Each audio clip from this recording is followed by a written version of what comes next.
The death toll in Gaza is over 15,000 right now, with some estimates. Yuval is talking in this video about how the casualty numbers in Gaza are much greater than the casualty numbers inflicted on Israel on the 7th of October, comparing each day since the start of the war to an equivalent of 7th of October. What Yuval fails to mention is the 7th of October was the purposeful massacre of over 1,200 Israelis. There was brutal murder, rape, murder of children, kidnapping of children, women, men, over 100 of which are still held to this moment in Gaza. And Yuval is calling for a ceasefire.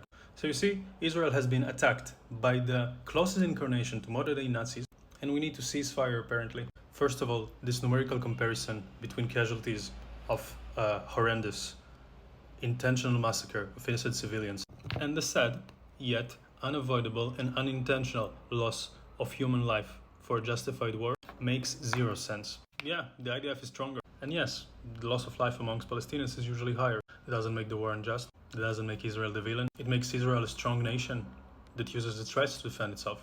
We're dealing with the closest incarnation of modern-day Nazis, yet we need for some reason to convince the entire world that our war against modern-day Nazis is justified.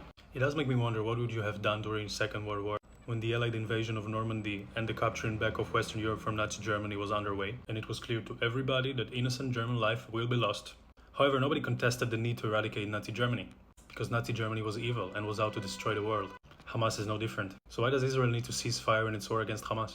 Israel is doing everything it can to avoid loss of innocent life, and the proof to that you can find anywhere on the internet. Sadly, innocent life still will be lost when the terrorists you're fighting hide behind civilians and use civilians as human shields. They hide in homes, schools, mosques, in ambulances as well.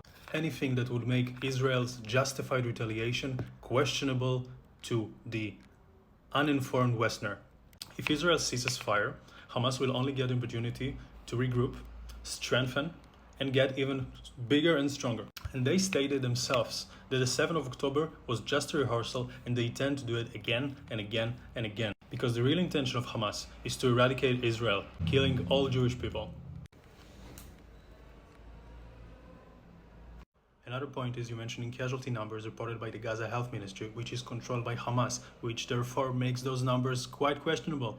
How many of these 15,000 are terrorists? How many of them are Hamas men? Quite a lot. Did you think about mentioning that fact when you mentioned that number? Imagine how gravely that would have reduced your statement if you would have taken into consideration the amount of actual terrorists in this number. Speculative number. Also, you mentioned a total number of casualties in Gaza. Okay, let's say we cease fire. What's next, exactly? If we don't eradicate Hamas, no one is going to do it for us. No international committee is going to disarm Hamas. Hamas is not going anywhere unless by force. And yeah, it's sad that there are civilian casualties, but letting Hamas continue to exist puts Israel in grave danger in the future.